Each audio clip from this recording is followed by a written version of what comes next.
Hey, what's going on, ladies and gentlemen? This is HD StarCraft, and I'm here to bring you guys another StarCraft 2 Heart of the Swarm broadcast. And today we're going to be looking at another game with the Terran player from Australia. His name is Death, and his opponent is going to be the Blue Zerg at the 6 o'clock position of Core Hall City, and his name is going to be Sushilicious. And I guess I'll take this time to let you guys know right now that sushi is one of my favorite all-time 100 top, 5 favorite foods of all time. So I really do like sushi, and that makes me a little bit biased here because I'm a Zerg player and I love sushi. So we'll see how Sushilicious does here. And both these players are top masters in their respective divisions, which there really isn't that many because Heart of the Swarm is so compacted right now. But I do know that Death is a Grandmaster out in Wings of Liberty as well. So this should be a good game. He played in that epic 1 hour long Terran versus Terran that I casted a few days ago. And if you guys enjoyed that game, then you guys should enjoy this one. It's going to be a TVZ, so things are a little bit changed up. And this is not as of the most recent patch with the slight changes to Infestors and to the medevac. But I feel like those changes are simple enough that it doesn't necessarily detract from the game having to cast a game from a little bit of an earlier patch. I think this is still going to be a good one. And if you guys have any pro replays or know any players that are playing at a very high level and they would like to have their games casted on YouTube, go ahead and have them send the replays into me at HDreplays@gmail.com. And at this time, I'm mostly looking at Heart of the Swarm replays. So if you guys know anybody who's playing, or you're watching any streams of anybody playing at a high level in Heart of the Swarm, go ahead and ask them, have them send it over to HDreplays@gmail.com. I have plenty of Wings of Liberty replays, so that I can find at any point in time. There's millions of websites for that, but Heart of the Swarm replays right now do seem to be in a little bit higher demand, so that would be cool. And obviously, happy holidays to you guys out there. I'm actually going snowboarding. Well, by the time you guys are watching this video, I might be out snowboarding already. I'm pre-casting this actually because I tend to do that before I go out for long extended trips. So I might be out on the mountains right now, kicking up the snow, having up some good fun.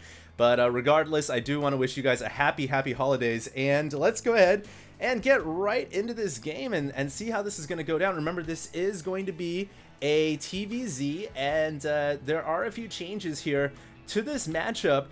In Heart of the Storm, obviously, I do find it interesting that Death is making an early Reaper. Now, the Reaper has been buffed considerably in Heart of the Storm, but its main usage that I've seen so far is in Terran versus Terran. Haven't seen it used too much in TVZ, so this should be interesting. I think one of the reasons why he's going for it is because this map tends to make most Zerg players, they want to expand pretty rapidly, and Reapers are really easy to get up into the cliff here. There's a lot of open space that is sharing a boundary with the lower ground, so the Reapers could actually work out to be pretty effective here. We'll see how many Death decides to make, but you'll recall that this barracks and its tech lab was scouted out by Sushilicious, so he knows what's coming here, and he should be able to prepare accordingly. We do have another command center coming up from Death in the background, and on Core Hall City, this is what you'd expect to see, mostly an expand style, rapidly going across the map. We do have a bunker that was trying to come up in the back corner. I didn't even notice that, and a Reaper that was running around here and has already gotten off 2 kills. I believe those are mostly Zergling kills, but that just goes to show how effective Reapers are. I was keeping my eyes over here, but Death apparently had his eyes locked over here, and he almost got it off, but the thing about the creep here is, and the base, it actually tends to reveal it if it's not too far away, and there we go, the bunker was canceled off, but now there's a second Reaper coming in, and remember now, the Reaper has 2 additional abilities. It can heal when it's outside of combat for a long enough amount of time. Basically, its health is comprised only of Protoss shields, if you want to think of it like that.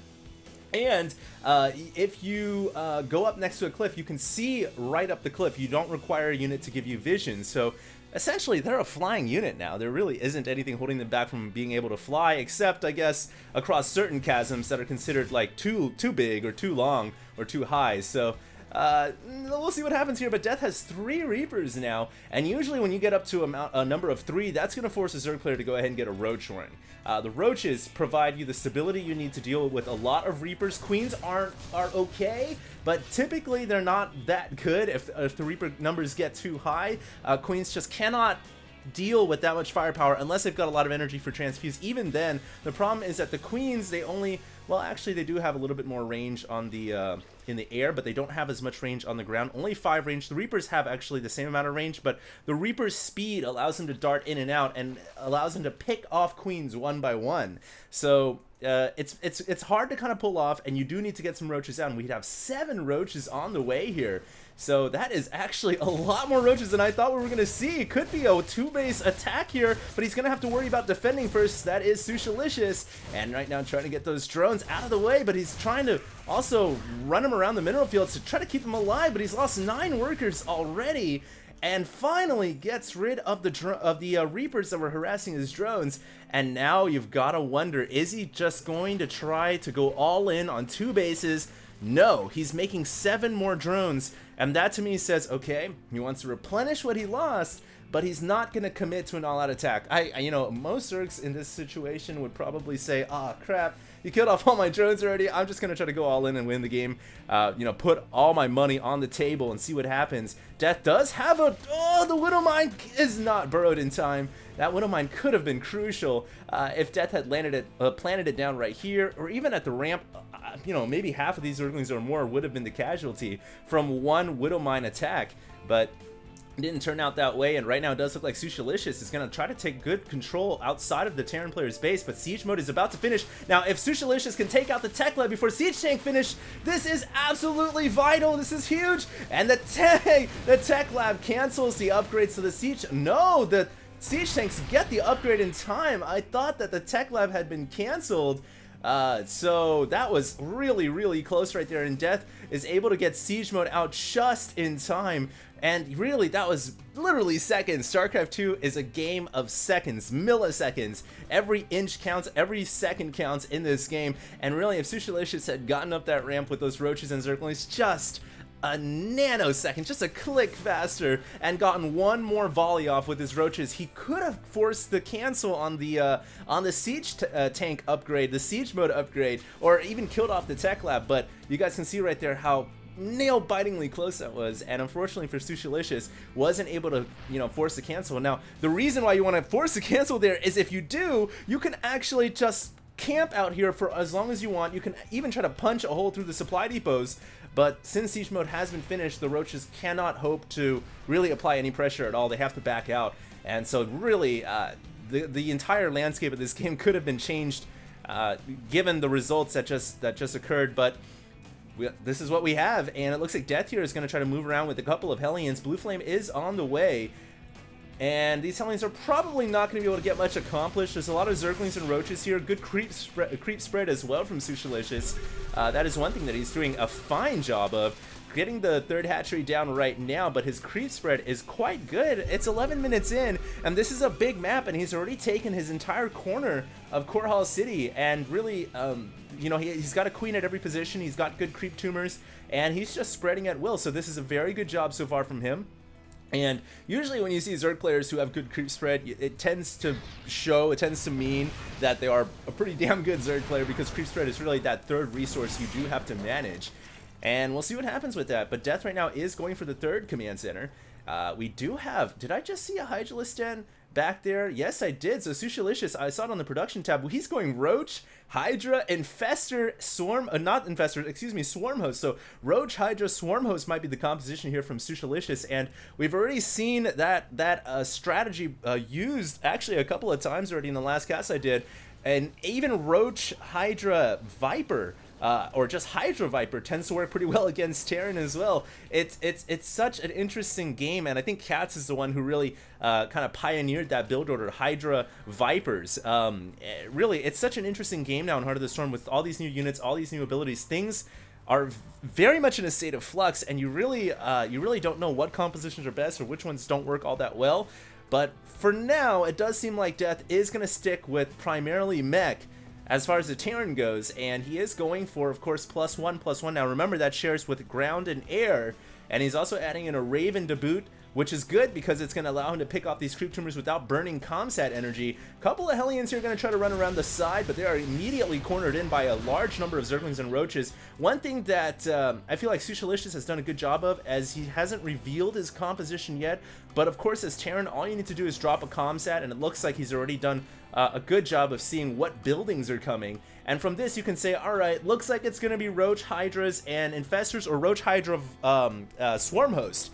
And, you know, the Terran can kind of plan accordingly, but he did not see the Spire in the background. And because of that, these units that come out from Sushilicious, should he decide to make some mutas, could catch Deth off guard, but I don't see any mutalisks in production right now.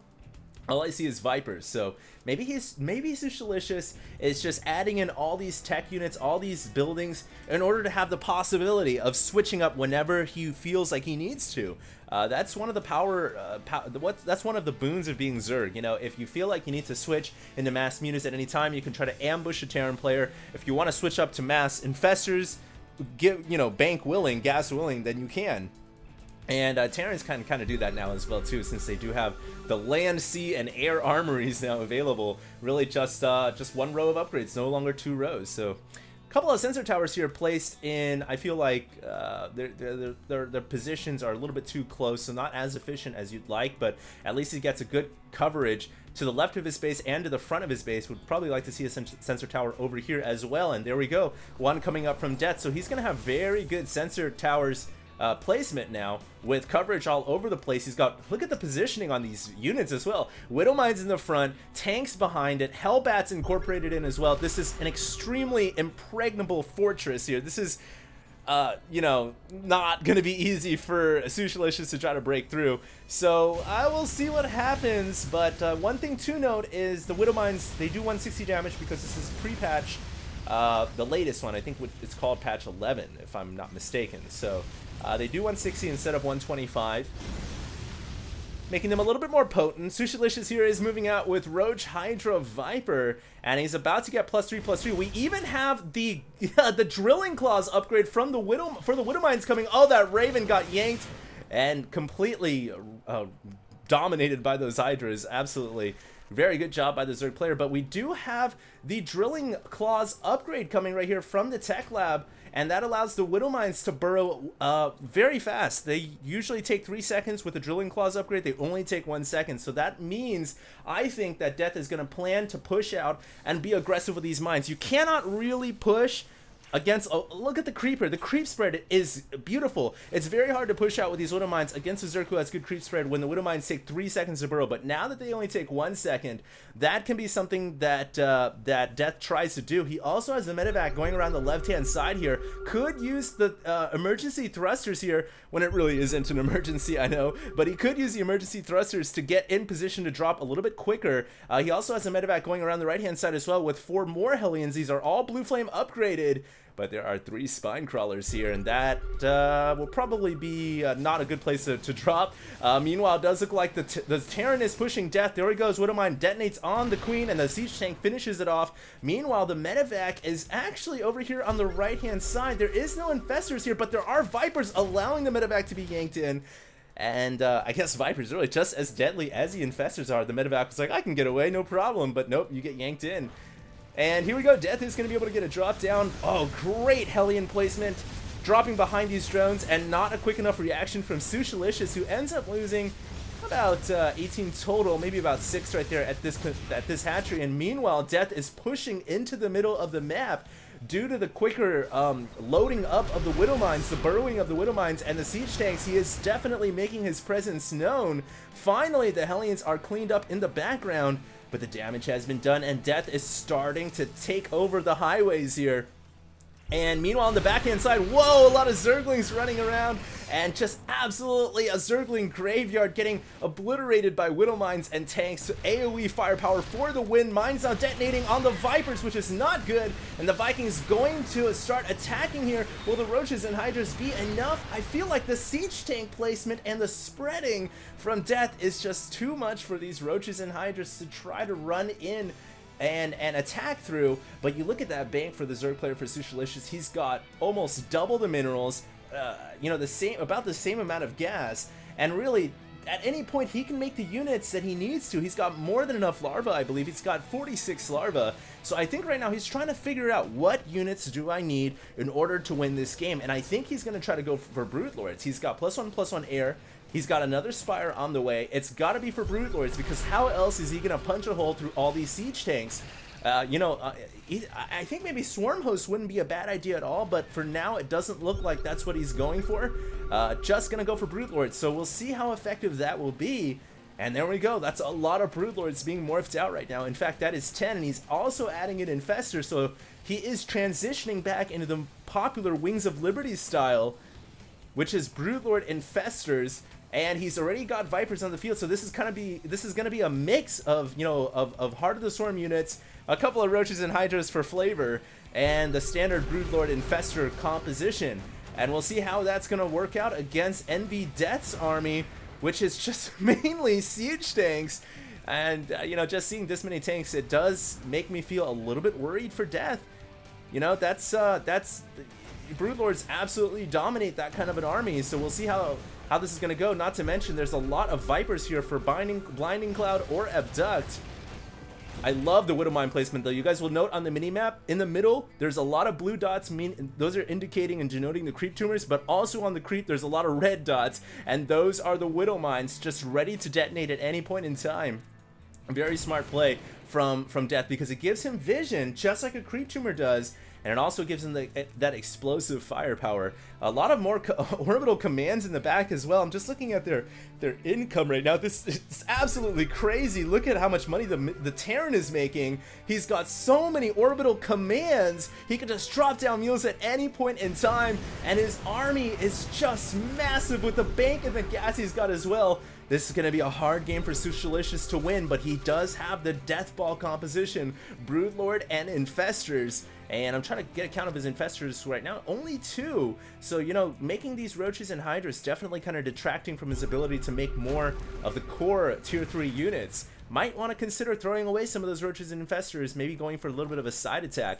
Just getting a base count right now. There's 1, 2, 3, 4, 5, about 5 Terran bases to 1, 2, 3, 4, 5, 6 Zerg bases. So it is a very close game economy-wise, and really, even though Deth has a massive bank, it really comes down to the battle. If the Zerg player can win decidedly, convincingly in one big battle and force Deth to re-max his army, then the bank discrepancies here are going to even out pretty quickly.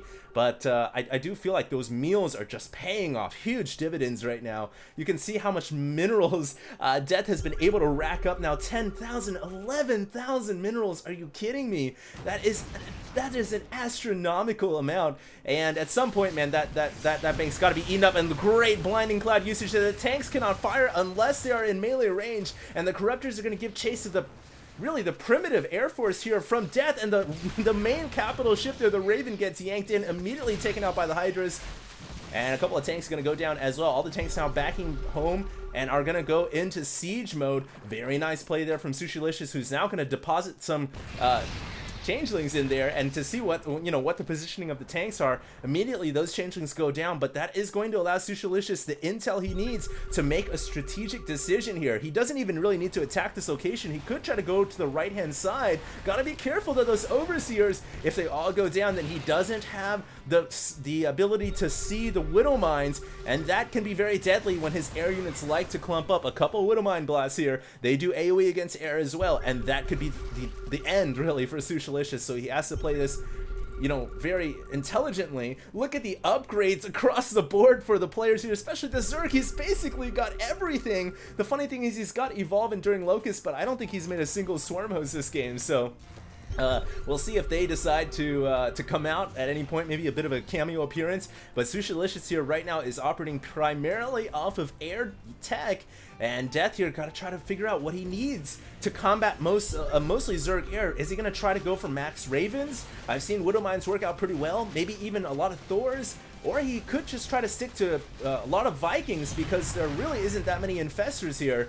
And when there aren't a lot of infestors, Vikings are pretty good. Now, one orbital command did go down. Meanwhile, the Terran player is going in, dropping in the Widow Mines. And you can see the Broodlords are not fast enough to escape from the Widow Mines, as they do have a 3-second delay. Now, Sushilicious thinking about going in, has to be careful, though. PDD has been dropped down. That's a great PDD placement. Gonna stop these Corruptors from firing for a very long time. And the PDD is just blocking all the shots, finally running out of energy. And now Blinding Cloud coming down, only affecting ground units, though. The Roaches, if they go under the cloud, they cannot attack.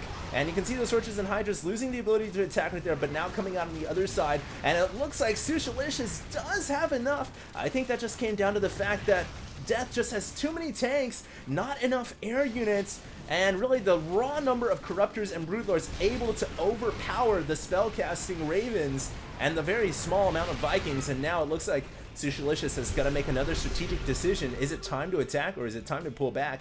And I think he is going to decide to save his forces for another day. Maybe wait for these 6 Ultralisks, in fact. And remember now, Ultras, they cleave through everything. But I almost feel like in this particular matchup, Burrow Charge would be better than the change they had done to them, which is basically remove Burrow Charge, and now they do 35 damage, base damage to everything, no matter what, if it's metal or bio.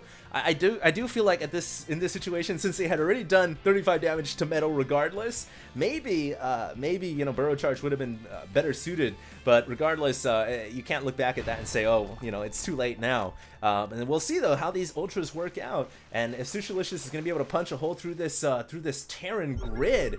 That's a lot of Vikings now coming out. Death realizing, hey, if I just incorporate a few more Vikings here, I should be able to take control of the skies. But now Sushilicious has a lot more infestors, so really it's just a game of cat and mouse here as things continue to go back and forth. A lot of SCVs, maybe not a lot of SCVs, but some SCVs going over to this left-hand side. Those meals are just playing a massive role in this game. You can see the bank of the Terran player is just unmanageable right now. It's 15,000. I mean, come on. And really, a lot of that being due to the mules, just mass comsats getting dropped down everywhere because Death has so much orbital command energy, he doesn't know what to do with it. And so he's just being quite liberal with that right now. And with that kind of a bank, I almost feel like Sushilicious has to win 2 battles convincingly here in order to really even out the macro aspect of this StarCraft 2 Heart of the Storm matchup. The question is, does he have enough within him to do that? He definitely has more of the spellcaster advantage. Blinding Clouds and Abducts, it might be what he needs, and Fungal Growths, in order to win these fights. He's going to have to cast his spells oh so well. Death does have a couple of Ravens as well, though, so we'll have to see how this plays out. Sushilicious right now trying to position his forces in the best possible manner. A couple of Widow Mines coming in here, though. He's got to be careful with those Broodlords. The Widow Mines are going to burrow down, and oh no, they are not going to burrow. They only burrow in 1 second. Two of those Broodlords were in a lot of trouble, but they did get out of the way. Now, Secret Missiles coming out, and they're going to land and do massive damage all over the Zerg army. Sushilicious taking huge amounts of damage here, dropping down Blinding Clouds though and Fungal Growth, so the Terran army cannot really attack, but it looks like it just is too much for the Zerg to handle. He's even brought his queens in here right now. Will he actually have enough? I'd like to see Infested Terrans coming out to try to back up now. He has a lot of extra Infestor energy. Not too sure what he's waiting for. These Infestors, they can't afford to die. The Ravens using their auto turrets to pick off the Infestors one by one. And now Transfuse is being dropped on single Broodlords. The last Overseer here trying to make it out of the way. That Overseer is absolutely critical so they can see the Widow Mines. I think Sushilicious is going to be able to push his army back. Great Fungal Growth right there. You kind of got to predict now with the projectile, excuse me, that the Infestors utilize. They don't utilize an Instacast anymore. And look at the stream of Zerglings coming in. Oh my god! That's a lot of cracklings. Great reinforcement tactic here from Sushilicious, realizing, hey, I might not have the bank you have, but I can make a lot of cracklings, and if you don't make Hellions, you're in a lot of trouble. So this could be cost effective if he can rip through all these Thors with just purely Zerglings. This might work to his favor. He's forcing a lot of liftoffs here. He did lose a lot of Zerglings to those Widow Mines. Now, if he can take out the rest of these remaining tanks and Thors, then this would be, I think, a great success. And he's going to do just that with the cracklings, man. Absolutely brilliant maneuvering right there. Now, backing up with his Ultralisks. And I do feel like Deth is in a spot of trouble, because can he reinforce? Can he spend the bank quick enough in order to combat the wave of Zerg units that Sushilicious is throwing at him? You can see right now he's got the bank, but he's running out of gas, really, and he doesn't have enough barracks and factories, really, to make these units quickly enough to reinforce. He is making 4 battlecruisers, though, so that could be the changing factor here. Meanwhile, a couple of roaches going around the left-hand side, gonna try to evict these SCVs and get them out of there. And now those battlecruisers are starting to mount up in number. Ultras, unfortunately, are a little bit handicapped when it comes to fighting against battlecruisers. They can take a lot of hits, but they cannot fight back. And so Sushilicious has to make a decision here, and really there's only one decision to be made. He's got to make Corruptors to combat the BCs. That is the only option he's got. Maybe Infestors with Neuroparasite, maybe Hydras with Vipers, and using the abductability in order to get the battlecruisers in range of the Hydras. But short of that, I think the most simple answer here is Corruptors. But the problem is, while he's got more than enough gas, he doesn't have enough minerals. And the Terran just has a huge stockpile of minerals, but not enough gas. So basically, it almost feels like what you see here is what you get. Deth could make a lot of Marines to try to reinforce, just pathetic upgradeless Marines, really. But regardless, he might try to just funnel these 11,000 minerals into something. We'll see. He is maxed out right now, actually, though, so not too shabby from nv.Deth. What about the Zerg player Sushilicious, though? Right now, he's got to be hungering for some more cash. He needs to establish another hatchery over here. He has about, actually a lot of workers, 71 workers still alive. He just doesn't have any bases to really fully mine out of. He needs to Maynard some of the workers over here to this expansion, take back what is his, and get some money, and cannot afford to lose these Ultras either. That's a lot of cash and gas flushed down the toilet for no reason at all. And look at the battlecruiser army. All the Corruptors were caught out of position too, and Sushilicious is going to lose a lot of Corruptors in this engagement. His supply's starting to drop, and Deth is definitely taking control of this game. I do think that 12,000, that 15,000 mineral bank at one point really starting to rear its ugly head now against Sushilicious, and I don't know what he can do. He doesn't have enough anti-air to combat the BCs. Is going to take out one at the very least, but there are so many battlecruisers being produced right now, and the Vikings are the air force necessary to back up these BCs too. This army from Deth transitioning completely into Sky Terran is really only possible because Terrans now have the land, sea, and air armory. The upgrade just encompasses both Terran metal on the ground and Terran metal in the air. And what in the world is the Zerg going to do? I don't think he can do anything. He's making 8 Infestors right now, but I don't even know if he has Neuroparasite. Yeah, actually he does have Neuroparasite, but really, do you think Neural is going to help you against this? Because I don't. Definitely looks like Deth right here is marching here. The drums of victory are beating, and they're beating quite loudly, and I don't know what Sushilicious can do. He's definitely backed against the wall here. He looks like he wants to go for a backstab, maybe try to distract Deth, but I mean, really, this is a pretty scary Terran army. This is what happens when you let a Terran army, when you let a Terran player mule up every expansion and amass a 15,000 mineral bank. This is exactly what can happen to you. Things can get ugly really fast. Even though it looks like you cleaned up the Terran main army, look at how quickly he reinforces. And look at how scary this is, man. They have Yamato cannon now, too. They are not joking around. These Infestors are about to get trolled. Oh, my God, Comsat, you can't hide. And now, look at, there's only one Infestor that made it out. He's like, oh, my God, I'm shaking right now. I'm that scared. And meanwhile, a lot of Zerglings are going around the backside, trying to go for flanks and whatnot. Is Sushilicious. I guess he finally found out, oh, there are all your SCVs, there's all your hidden bases. He's killed off 73 workers this game already. He's definitely trying to stay in it. He's making 13 Corruptors right now. Will it be enough? I don't think so. I mean, while he's shut down all mining across multiple bases, the problem is he can't get into the interior. He needs to get in here and shut down the starports from making any more battlecruisers. So we'll see if he can get in there in time. But as of right now, there are 14 battlecruisers, 10 siege tanks, 13 Vikings, and 3 Ravens, and 19 Corruptors, 3 Ultras, and 3 Infestors. So I don't know. And the problem here is Zerg ground really doesn't like the labyrinth of the factories, and that's where the battlecruisers can kind of excel. So meanwhile on the other side of the map, look at what is going on. Absolute destruction in the Zerg base. Yamato cannons left and right, and the main is going to go down here. No question about it. The hive is pulsating and beating blood, and it is about to fall. The main Zerg structure has been defeated, and now the Zerg, without the Overmind to control its intentions, the Zerg units are running rampant across the here the map. There's no control anywhere, and I think at any moment here, Sushilicious has got to say, well, that's GG. I mean, it's look at the money situation right now. 9,000 0, 1,700 2,400. The funny thing is the Zerg has money. He can't make anything with all of his main structures going down. He's trying to remake a spawning pool right now, but I mean, how much good is that going to be? I don't know. Units tab still showing 21 corruptors somewhere on the map. I guess this is it for Sushilicious. This is like his final squadron of Air Force corruptors, and he's going to try to go in here using corruption so the battlecruisers take a little bit more damage.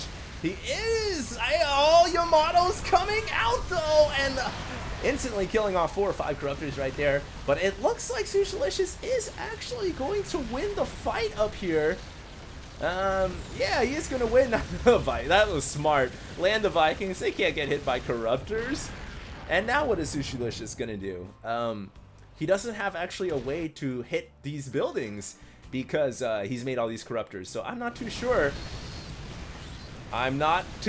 That's still 71 drones alive on the map. So while you guys are looking at the supply differential, you're thinking, well, that seems pretty disparate for the Zerg player. Well, you have to remember a lot of that is taken up by workers here. So the actual armies are still pretty close in size, but unless, yeah, to make spore crawlers, that's what I was thinking. If he makes a lot of spores here, he might be able to fend off, but oh god, the Ravens, if they launch Seekers, the Seekers aren't coming out, but the Corruptors got out of the way before the 3-second delay, the 3-second timer could finish. And that is just great micro by Death, landing Vikings so that the Vikings don't go down. And now it looks like he's going to go in, but a lot of these VCs have a lot of energy here. Uh-oh, that might have been a mistake. Yamatos? Nope, no Yamatos. Oh yeah, Yamatos. A couple of Yamatos coming out there, and those Corruptors are just taking all sorts of damage. One Seeker missile almost could have landed right there as well. But yeah, at this point, after that last fight, I definitely think that Death has got this in the bag. Looking at the kills of some of these VCs, man. 20 kills, 12 kills, 18 kills, 13 kills. These battlecruisers are, they mean serious business. And at this point, the Zerg is just, he's holed up in one base right now, making as many spore crawlers as he can.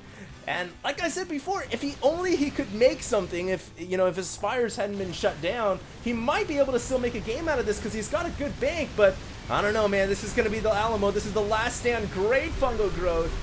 But does he have enough spores to hold off against this many BCs? I don't think so. These spore crawlers are going down very quickly. Yamatos are just coming out faster than the auto attacks are. And Sushilicious has to GG.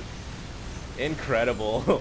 45-minute Terran versus Zerg, and nv.Deth takes the victory with a late game switch into battle cruisers. And of course, once again, made entirely possible because now the Armory shares upgrades for Terran Metal and Terran Air. So beautiful play right there.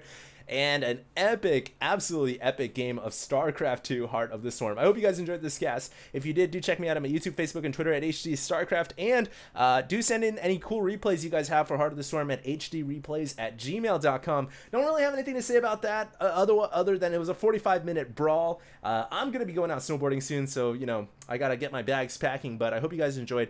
And this is HD. I'm signing out.